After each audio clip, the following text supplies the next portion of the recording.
महासंगीत शोर में नहीं, सन्नाटे की गहराई में सुनाई पड़ता है। शोर तो केवल एक ओछे संगीत की पहचान है। संगीत की प्रकाष्ठा तो वहां है जहां सिर्फ शून्य शेष रह जाए, और जो शून्य को सुनने का साहस जुटा लेता है वही उस दिव्य महासंगीत का अधिकारी बन जाता है, जिसे हम ओमकार कहते हैं।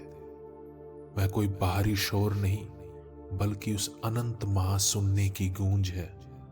एक ऐसी अनंत की ध्वनि जो ध्वनि रहित है, साउंडलेस साउंड, जिसे कोई मशीन रिकॉर्ड नहीं कर सकती, जिसे सिर्फ आपकी चेतना ही महसूस कर सकती है, जिसका संपदन हर समय तुम्हारे अंदर प्रवाहित होता रहता है।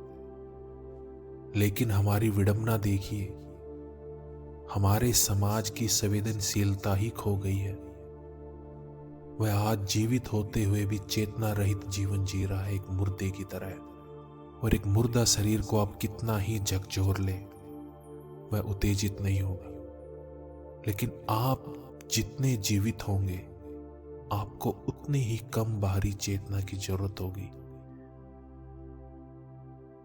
बुद्ध और महावीर जैसे पूर्ण चैतन्य जब हफ्तों हफ्तों पेड़ के नीचे मौन बैठे रहते थे, तो क्या वो ऊबते होंगे? नहीं, वे जीवन के उस अनमोल रस में डूबे हुए थे। उनके लिए तो हवा का एक हल्का सा झोंका भी उस परम जीवन का परमानंद दे जाता था। उनके लिए तो अपनी ही सांस का आना जाना जीवन का सबसे बड़ा उत्सव था। उनका तो खुद का होना ही एक सबसे बड़ी घटना थी।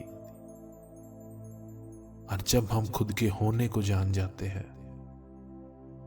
तो फिर किसी बाहरी हंगामे की जरूरत नहीं बचती।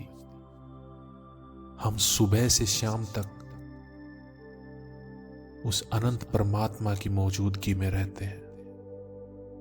हमारी आंखों के सामने उसका पूरा संसार रहता है, लेकिन हमें हमारी चेतना का ज्ञान ना होने के कारण हम कभी उसे महसूस नहीं कर सकते। परमात्मा तो हमारे ऊपर अपना प्यार बरसाने के लिए बेताब है। बस तुम्हारी एक चेतनामय पुकार और तुम्हारी उसके साथ तमाम दूरियां खत्म हो जाएगी। बस तुम्हारी तरफ से एक पुकार की कमी है। वह उस अतिथि की तरह है जो तुम्हारे द्वार पर निमंत्रण की प्रतीक्षा कर रहा है। जिस क्षण तुम पूरे प्राण और चेतना से भरकर उसे पुकारोगे, मिलने में तुम्हें एक पल की भी देरी ना होगी। तुम ना पीछे लौट सकते हो और ना भविष्य में भाग सकते हो, लेकिन तुम अभी और यहीं उस परमात्मा में डूब सकते हो। अभी तुम इसी पल उसके अस्तित्व को महसूस कर सकते हो, इस आने वाली अगली सांस के साथ। तुम इसी सांस में उसके अस्तित्व को महसूस कर सकते हो।